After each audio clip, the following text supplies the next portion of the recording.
नमस्कार, good morning, सुप्रभात, बहुत स्वागत आप सभी का। मैं हूं आपके साथ सुचित्रा गुप्ता। और देखिए, इस वक्त मॉनसून जो है लगातार कहर बरपाता हुआ नजर आ रहा है। देश के ऐसे कई राज्य हैं जो इस वक्त भी मॉनसून से काफी ज्यादा जूझ रहे हैं। इसी बीच बड़ी जानकारी हिमाचल से सामने आई, जहां बिलासपुर में बादल फटा है और नमहोल इलाके में बादल फटने से तबाही देखने को मिली है। मलबे में कई गाड़ियां दबी हुई है। मौके पर रेस्क्यू अभियान लगातार चल रहा है। हिमाचल के बिलासपुर से ये बड़ी खबर सामने आई, जहां पर बादल फटने की वजह से तबाही देखने को मिली है। मंडी में लैंडस्लाइडिंग हुई है। 10 गाड़ियां मलबे में दबी हुई हैं। सड़कें भी बह गई हैं। कई ऐसे घर हैं जिनको नुकसान भी पहुंचा है। वहीं मंडी जिले के धर्मपुरे में सपड़ी रो गांव में शनिवार की सुबह 4 बजे लैंडस्लाइडिंग हुई। कई घर मलबे में गिर गए तो वहीं 8 घरों को खाली भी करवाया गया। प्रशासन की ओर से लगातार कवायदें की जा रही हैं कि आसपास के जो इलाके हैं जो कि डेंजर जोन में आते हैं, उन सभी को खाली करवाया जाए, लोगों को सुरक्षित स्थानों पर पहुंचाया जाए। ये भयानक तस्वीर आप हिमाचल के बिलासपुर से देख रहे हैं, जहां पर लैंडस्लाइडिंग के बाद की तबाही आप देख सकते हैं। किस तरीके से गाड़ियां जो है इधर उधर आपको नजर आएंगी, लेकिन बादल फटने के बाद ये और लैंडस्लाइडिंग के बाद जो तबाही है, जो सड़क पर इस वक्त आपको नज़ारा दिख रहा होगा, ये सड़क है लेकिन आपको नदी जैसा ये नज़र आ रहा होगा। और देखिए कितनी तेज़ बहाव के साथ जो जल प्रवाह है वो पहाड़ों से निकलकर सामने आ रही है। और देखिए लोग जो हैं यहाँ पर फंसे हुए नजर आ रहे हैं। कई ऐसी गाड़ियाँ थी जो यहाँ पर मलबे में दबी थी। आप देख सकते हैं, देखिए पहाड़ों से जल की धारा जो है वो कितने काफ़ी तेज़ से बह रही है और कई गाड़ियाँ इसमें फंसी हुई हैं। इसी बीच देखिए क्या क्या चेतावनी हिमाचल के लिए जारी की गई है, आने वाला दिन कैसा रहने वाला है। तमाम जानकारियों के साथ हमारे सहयोगी जीवन हमारे साथ जुड़ गए, उनका रुख करेंगे। जीवन, हिमाचल के बिलासपुर से जो तस्वीरें अभी हमने देखी हैं वो काफ़ी भयावह है। क्या जानकारी अब तक क्या वहाँ पर अपडेट है गाड़ियाँ जो दबी हुई हैं उनको लेकर और वहाँ पर जो लोग फंसे थे उनको लेकर? जी सुचित्रा, मौजा गुतराहन गांव है नमहोल उप तहसील के अंतर्गत विधानसभा क्षेत्र नैना देवी। यहाँ पिछली रात को करीब 3:30 बजे मॉर्निंग में भारी लैंडस्लाइड हुआ जो गांव की तरफ मुड़ा। गनीमत ये रही कि इसने रास्ता बदला और सड़क को अपने साथ ले गया, उपजाऊ जमीन अपने साथ ले गया। लेकिन यहाँ पर 10 के करीब गाड़ियां दब गई, जिसमें 7 के करीब गाड़ियां जो है वो पूरी तरह से टूट फूट गई हैं और 3 गाड़ियां अभी भी मलबे में दबी हैं, जिनको निकालने का काम जारी किया गया है। प्रशासन द्वारा टीमें वहां गठित की गई हैं और प्रशासन मौजूद है उपकरणों सहित वहां पर, और वो गाड़ियां भी निकाली जा रही हैं। लेकिन अगर ये गांव की तरफ अगर बहाव मुड़ गया होता तो बहुत बड़ा हादसा बिलासपुर में हो सकता था। जी चित्र, बिल्कुल। आपसे ये भी जानना चाहेंगे जीवन, क्योंकि हम देख रहे हैं कि यहाँ पर 8-10 गाड़ियाँ जो है वो हमें वीडियोस में नज़र आ रही हैं। ये गाड़ियाँ कौन सी है? ये क्या रात में पार्किंग के वक्त की गाड़ियाँ हैं या ये वो गाड़ियाँ हैं जो इस वक्त वहाँ से गुजर रही थी? नहीं, बिल्कुल ये वो गाड़ियां हैं जो लोगों ने अपने घरों के नजदीक सड़क पर रोक के रखी थी, ताकि यहाँ पे पार्किंग की कोई सुविधा होती नहीं है। लोग गाड़ियां जो हैं वो सड़कों के किनारे अक्सर खड़ी कर देते हैं, लेकिन रात को जलजला हुआ और सारी गाड़ियों को अपने साथ ले गया। कई गाड़ियां खेतों में जाकर गिरी, कई पहाड़ियों के नीचे जाकर गिरी, कई दब गई हैं। बिल्कुल। ये भी जानना चाहेंगे कि जीवन, ये जो तस्वीरें हम देख रहे हैं, क्या इसमें किसी की जानमाल की क्षति की कोई खबर आई है, या फिर जो हम तस्वीर ये देख रहे हैं, आप बता भी रहे हैं कि गांव का रुख नहीं किया, ये गनीमत रही है, क्या जानकारी? क्योंकि हमने ये भी सुना है कि लैंडस्लाइडिंग की वजह से कई घरों को खाली भी करवाया गया है। जी बिल्कुल, 3 घरों को खाली करवाया गया, रातों रात खाली करवाया गया, क्योंकि मलबा उन घरों में जहां घुसा था, लोगों को वहां से बाहर निकाला गया ग्रामीणों द्वारा और उन्हें सुरक्षित स्थान पर ले जाया गया। लेकिन यहाँ पे जो सड़क है नमहोल डाबर की, वो पूरी तरह से बंद हो चुकी है, क्षतिग्रस्त हो चुकी है। और जो आने वाला समय है बिलासपुर या पूरे प्रदेश में, जैसे कि शिमला, बिलासपुर, सिरमौर, कुल्लू और मंडी में ऑरेंज अलर्ट जारी किया गया है। लोगों को इन जगहों पे लगातार बारिश हो रही है और बाकी जो डिस्ट्रिक्ट है वहां पर येलो अलर्ट जारी किया गया है। जी बिल्कुल। जीवन, देखिए सितंबर का महीना ऑलमोस्ट 15 दिन यहाँ पर बीत चुके हैं, लेकिन मौसम इन दिनों अभी भी खराब चल रहा है। आईएमडी की ओर से क्या कहा गया, ये मानसून का कहर कब तक देखने को मिलेगा? देखिए, अभी 5 दिन और लगेंगे इस कहर को बरसने के लिए। प्रदेश में लगातार बारिश हो रही है पिछले 3 दिनों से, और जो आंकड़ा है मौत का, हमने 70 से शुरू किया था 1 महीना पूर्व, आज वो 400 के करीब पहुंच गया है और 4,467 करोड़ का नुकसान इस वक्त प्रदेश को हो चुका है। मरने वालों की संख्या है 394। इस वक्त सड़कें बंद हैं 558 और 3 नेशनल हाईवे बंद हैं, एक ऊना में 503 और एक 3 और 305। ये मनाली और लेह मार्ग है। जी बिल्कुल। और क्योंकि जीवन देखिए, ये तस्वीरें जो बिलासपुर से सामने आई है, पूरे प्रदेश की अगर हम बात करते हैं तो कहाँ से क्या क्या तस्वीर निकलकर सामने आ रही है, कहीं पे बादल फटने की या कोई तबाही की और भी जानकारी? देखिए, पिछले कल रोहड़ू में भी लैंडस्लाइड हुआ, सड़क बंद हो गई वहां पर भी। मुख्य तौर पर जो अपडेट है इस वक्त की, वो जो हमें मिली है, प्रदेश में 9 जगह लैंडस्लाइड की घटनाएं हुई हैं। वहां पर सड़कें पूरी तरह से क्षतिग्रस्त हो चुकी हैं और बंद हो चुकी हैं। वाहनों की आवाजाही रुक गई है। जैसे कि मैंने NH3 की बात की, 305 की बात की, तो NH3 किरतपुर मनाली रोड या फिर मंडी से ले रोड, ये दोनों बंद है। ये मुख्य रोड है, आजीविका का साधन इसलिए मैं कह रहा हूँ क्योंकि यहाँ से जो टूरिस्ट आते हैं वो यहाँ के लोगों के लिए आजीविका का साधन बनते हैं।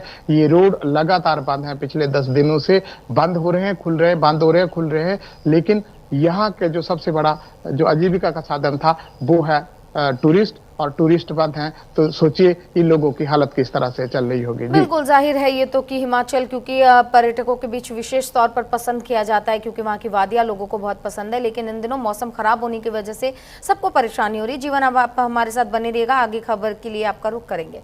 तो देखिए, एक और बड़ी खबर सामने आ रही है, जहां हिमाचल के सीएम सुखविंदर सिंह सुक्खू ने आपदा पर पोस्ट किया है और पोस्ट करते हुए कहा है कि नमोल यानी कि बिलासपुर के नमोल में बादल फटने और मंडी जिला के धर्मपुर क्षेत्र में भूस्खलन की घटनाएं अत्यंत पीड़ादायक है।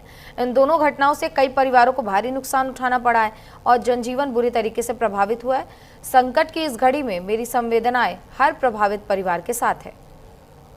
प्रदेश सरकार और स्थानीय प्रशासन की टीमें युद्ध स्तर पर राहत और बचाव कार्यों में जुटी हुई हैं और मलबे से घिरे घरों को खाली करवाया गया है। तो हिमाचल के मुख्यमंत्री सुखविंदर सिंह सुक्खू, अब हमें ये भी नहीं भूलना चाहिए कि अब से थोड़े दिन पहले प्रधानमंत्री नरेंद्र मोदी पंजाब और हिमाचल का दौरा कर रहे थे। हवाई सर्वेक्षण करके उन्होंने भी जायजा लिया है कि बाढ़ की वजह से क्या स्थिति है, क्योंकि लगातार जिस तरीके से मानसून कहर बरपा रहा है और कई जगहों पर बादल फटने की वजह से घर तबाह हुए हैं, कई ऐसे परिवार तबाह हुए हैं, क्योंकि अब तक हिमाचल की अगर हम अकेले बात करते हैं तो 400 लोगों की मौत हुई है। और अभी सुखविंदर सिंह सुक्खू ने इस पूरे मामले को लेकर, देखिए, उन्होंने कहा है कि अत्यंत पीड़ादायक ये घटना है। जो परिवार इससे प्रभावित है उनके प्रति मेरी संवेदना है।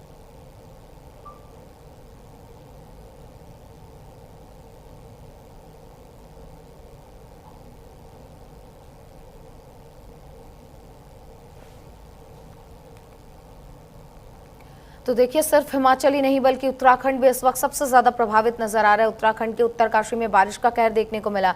सुमन क्यारी के पास भूदसाव का बड़ा खतरा सामने आ रहा है। भारी बारिश से वॉश आउट हो गई है सड़कें। भूदसाव की चपेट में एक होटल भी आया है। होटल को पूरी तरीके से खाली करवाया गया है। तो आपदा ने उत्तराखंड के 5125 गांव में बर्बादी के निशान छोड़ दिए हैं। आपदा का खौफ हमेशा के लिए लोगों के दिलों में समा गया है। आपदा थराली तक नहीं सीमित रहा, बल्कि प्रदेश के कई ऐसे जिले हैं जो इसकी चपेट में आए। आपदा में गांव में सड़कें क्षतिग्रस्त हो गई हैं।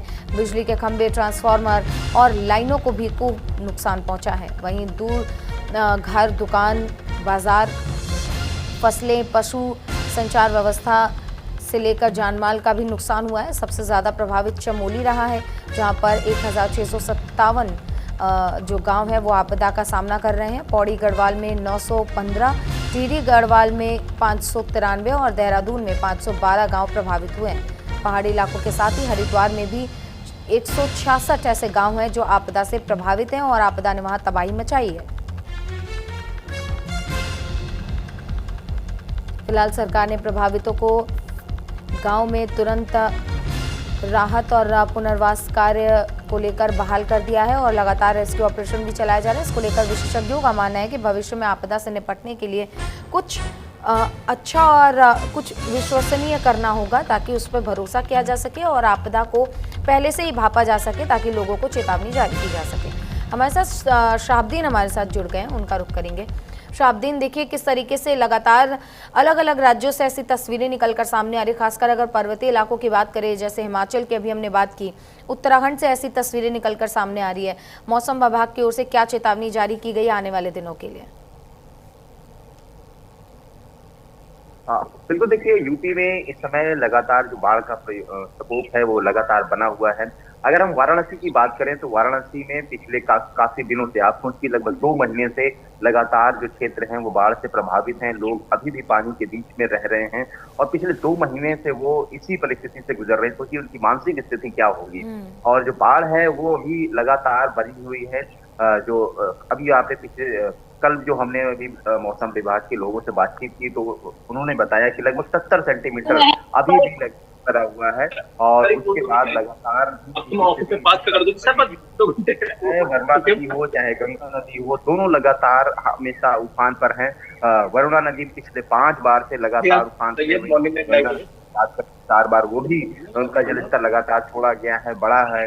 तो जो वाराणसी से जुड़े क्षेत्र हैं, जो आसपास घाट हैं, जो कभी कहा जाता था मणिकर्णिका घाट जो कभी ठंडे ही नहीं पड़ते हैं, लेकिन आज वहां पर बारिश की स्थिति ऐसी है कि लगातार वहां पर पानी भरा हुआ है। जो लाशें हैं उनको जलाने के लिए नाव का प्रयोग किया जा रहा है और उसको ले जाया जाता है और किनारे ले जाके कहीं छतों पर कहीं पर ही जलाया जा रहा है। तो अभी भी स्थिति चाहे वाराणसी हो, चाहे प्रयागराज हो, चाहे कानपुर हो, स्थिति वैसे ही बनी हुई है। स्थिर बना हुआ है जल, कभी बढ़ जाता है, कभी स्थिर बना हुआ, कभी कम होने का नाम नहीं ले रहा। लगातार पानी इस तरह बढ़ रहा है और सोचिए जहां पर पानी लगातार जो लोगों की दिनचर्या है वो पूरी तरह से बदल गई है। जहां लोग आम तरीके से लोग आना जाना रहता था, आज वहां लगातार पानी भरा हुआ है। लोगों की स्थिति अभी भी वैसी ही है। हालांकि प्रशासन लगातार कोशिश कर रहा है कि ऐसे जितने भी क्षेत्र है वहां पर पहुंचा जा सके, उनको राहत सामग्री दी जा सके। अभी पिछले दिनों कानपुर में ही कमिश्नर रोशन जैकब ने निरीक्षण किया पूरे दल बल के साथ, वहां से लोगों से बातचीत की है। लगातार कोशिश प्रशासन की तरफ से जा रही है, लेकिन जो गंगा, यमुना और वरुणा तमाम नदियां जो हैं पहाड़ी क्षेत्रों में लगातार बारिश हो रही है। तो जो ये निचले मैदानी क्षेत्र है यहाँ पर जो बारिश की स्थिति है। बिल्कुल, तो देख सकते हैं आपकी देखिए न सिर्फ हिमाचल, उत्तराखंड बल्कि यूपी भी इस वक्त बाढ़ से बहुत ज़्यादा प्रभावित है। तमाम जानकारी के लिए आपका बहुत धन्यवाद श्रावती। तो देखिए वाराणसी में 2 सप्ताह बाद बारिश ने लोगों की परेशानी बढ़ा दी है। बारिश के चलते कई ऐसे क्षेत्र हैं जहां पर जल भराव हुआ है। करीब आधे घंटे की बारिश से सड़कें जलमग्न हो गई है। राहगीरों को आवागमन में भी परेशानी हो रही है। वाराणसी में 13 सितंबर को करीब 2 घंटे लगातार मूसलाधार बारिश हुई और बारिश के कारण शहर के कई ऐसे इलाके हैं जहाँ पर जलभराव की स्थिति बन गई, जिससे लोगों को काफ़ी दिक्कतों का सामना करना पड़ा।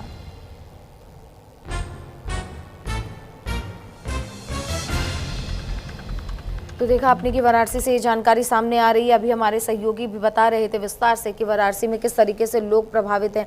ये आप देख सकते हैं कि मंदिरों में भी किस तरीके से नदी का पानी जो है वो अंदर गया हुआ है। लेकिन लगातार देखिए आस्था जो है वो आस्था ऐसी चीज़ होती है जिसको आप रोक नहीं सकते। हालांकि देखिए मंदिरों तक में पानी है, लेकिन लोगों की आस्था जो है वो अभी भी भगवान में इतनी है कि वो अपने घरों से निकल रहे हैं, मंदिर जा रहे हैं, पूजा पाठ कर रहे हैं। आप देख सकते हैं घुटनों से ऊपर ऊपर तक यहाँ पर पानी है। वहाँ पर मोटरसाइकिल, स्कूटी चलाना काफ़ी मुश्किल हो गया है। बाइक जो है वो आधे से ज़्यादा डूब चुकी है।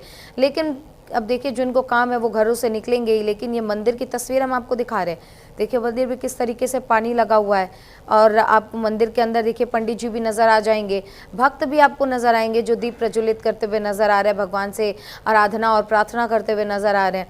जाहिर सी बात है मानसून के प्रकोप से सब परेशान है, जनजीवन अस्त व्यस्त है। बाढ़ के पानी के बीच लोगों को घरों से बाहर निकलना पड़ रहा है और उन्हें अपने दिनचर्या की तमाम चीज़ों को जो है वो पूरा करना पड़ रहा है। कई ऐसे लोग हैं जो दफ्तर की ओर रुख कर रहे हैं, लेकिन इस कदर पानी और इस कदर जल भराव सड़कों पर नज़र आ रहा है कि लोग घरों से निकलने से भी